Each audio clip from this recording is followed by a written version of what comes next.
23 अक्टूबर 2022 cricket की वो तारीख है जिसमें क्रिकेट की तारीख का सबसे बेहतरीन मैच खेला गया। इस मैच के अंदर सिर्फ एक बंदे ने इम्पॉसिबल को पॉसिबल करके दिखाया। इसने पाकिस्तान की डेंजरस बॉलिंग लाइनअप की धज्जियां उड़ा दी, वो भी ऐसे ट्रैक पर जिसको दुनिया का सबसे ज़्यादा खतरनाक ट्रैक माना जाता है बॉलिंग के हिसाब से। तो आखिर कौन था और किसने पाकिस्तानी बॉलर्स की धज्जियां उड़ाई, तो अपनी वीडियो की शुरुआत करते हैं। वैसे मैं आपको एक बात बता दूं, हम अपने चैनल पर एक सीरीज शुरू कर रहे हैं जिसका नाम the great players and matches है। आज इसकी पहली एपिसोड है, यानी कि इस सीरीज के अंदर हम क्रिकेट की तारीख के कुछ बेहतरीन मैचेस की बात करेंगे। तो अपनी वीडियो की शुरुआत करते हैं। 23 अक्टूबर 2022 को इस दिन दो आर्च राइवल्स यानी कि इंडिया पाकिस्तान आपस में टकराए। इस वर्ल्ड कप के अंदर इंडिया को तकरीबन एक अंडरडॉग माना जा रहा था और दूसरी तरफ पाकिस्तान, जो कि पिछले कुछ महीनों में बहुत ज्यादा तगड़ी टीम थी और पाकिस्तान को हॉट फेवरेट माना जा रहा था इस वर्ल्ड कप के अंदर। ये मैच इसलिए भी और खास हो गया था क्योंकि ये दुनिया के सबसे बड़े ग्राउंड मेलबर्न में खेला जा रहा था। मैच की शुरुआत होती है, दोनों कप्तान आते हैं और इंडिया टॉस जीत के पहले बॉलिंग का फैसला करता है और पाकिस्तान को टारगेट देने का कहता है। पाकिस्तान के सलामी ओपनर्स इसमें बाबर आजम और मोहम्मद रिजवान बैटिंग करने आते हैं और रोहित शर्मा, इंडिया की यंग टैलेंट, अर्शदीप को बॉल्स थमाए थे हाथ में। इंडिया के बॉलर वैसे ही बाबर आजम और रिजवान से काफ़ी ज़्यादा घबराते थे क्योंकि पिछले साल ही इन दोनों ने इंडिया की धज्जियां उड़ाई थी ICC 2021 के वर्ल्ड कप के अंदर। लेकिन जैसा पाकिस्तानी फैंस सोच रहे थे वैसा बिल्कुल नहीं होता। अर्शदीप आते ही पहले बाबर आजम को आउट करते हैं,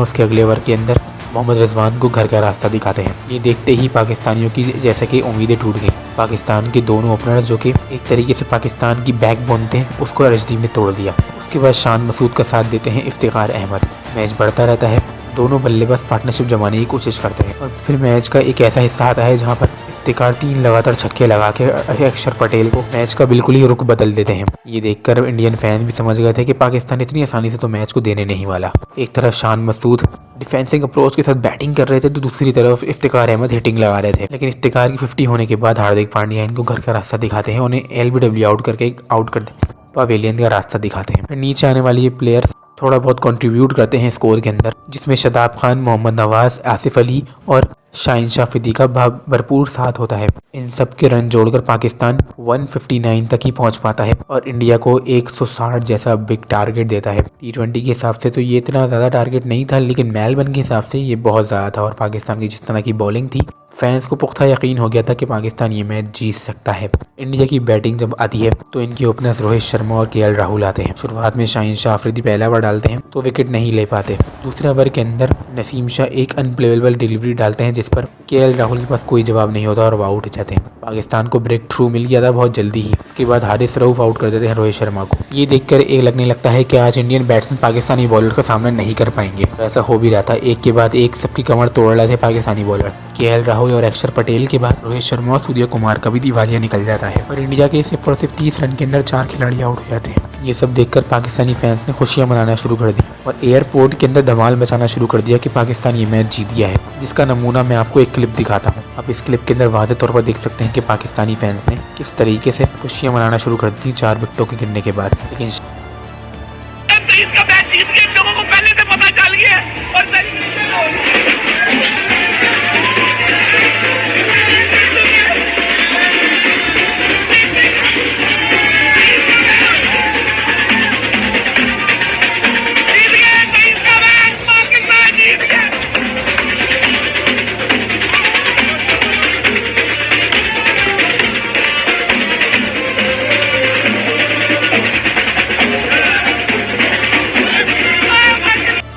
शायद उनको नहीं पता था कि अभी भी बहुत कुछ होना बाकी है।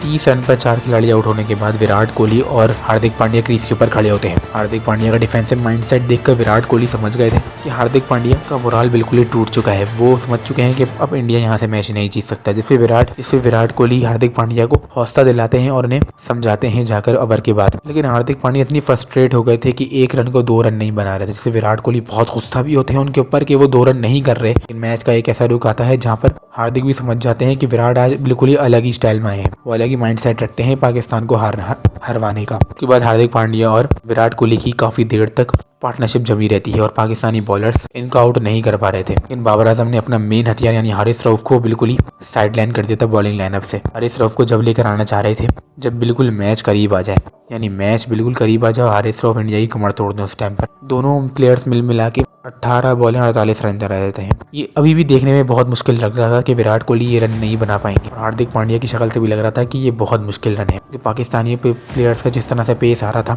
ये देखकर तो पूरी दुनिया ही समझ गई थी कि अब यहाँ से तो मुश्किल है, विराट हो चाहे फिर कोई भी हो, ये रन नहीं बना सकता। लेकिन 18वें ओवर के अंदर विराट कोहली शाहीन अफरीदी को 2 छक्के लगाते हैं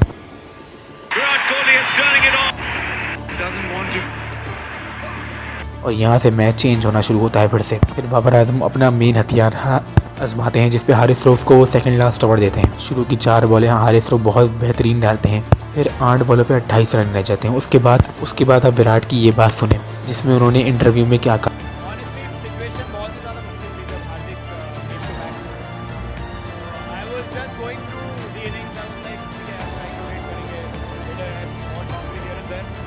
फिर हार्दिक kept telling me, हो जाएगा, बैट डीप हो जाएगा, हो जाएगा।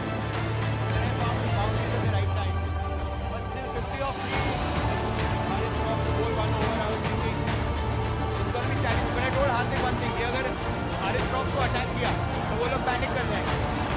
And जब 28 रन चाहिए थे 8 बॉल में, I was backing myself. I said I have to hit Virat ने इस इंटरव्यू के अंदर बताते तौर पे कहा कि उस वक्त मुझे 2 छक्के लगाने थे, अगर मैं 2 छक्के नहीं लगाता तो वहीं पर हम मैच हार जाते। जब 8 बॉलों पे 28 रन रह गए थे, हारिस रऊफ एक शानदार बाउंसर डिलीवरी करते हैं, लेकिन विराट कोहली उस बॉल को इस तरह से टैकल करते हैं और शॉट ऑफ द सेंचुरी मार देते हैं, जिसको आप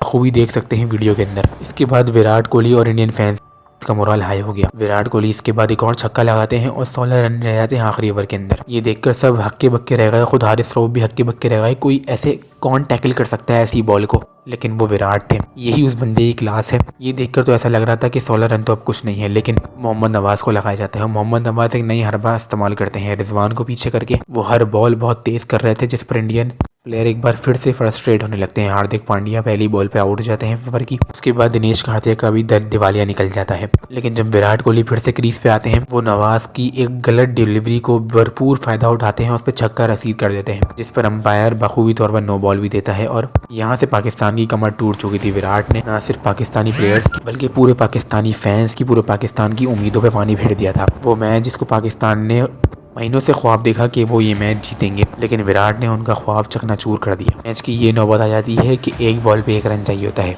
फिर रविचंद्रन अश्विन शानदार मिड ऑफ के ऊपर से चौका लगा जाते हैं और यहाँ पर मैच इंडिया जीत जाता है। दोस्तों, ये मैच एक ऐसा मैच था जिसको तारीख में बेस्ट मैचों की हिस्ट्री में डाल दिया गया। जिसने भी ये मैच देखा अपनी आंखों से, वो यही कहता है कि ऐसा मैच कभी सालों में देखने को मिलता है, सालों भरों में, यानी कि 50 से 40 साल के अरसे में। जिस तरीके से विराट ने इसके अंदर बैटिंग करी, वो शायद कोई और प्लेयर था जो ऐसी एबिलिटी अपने अंदर रखता हो।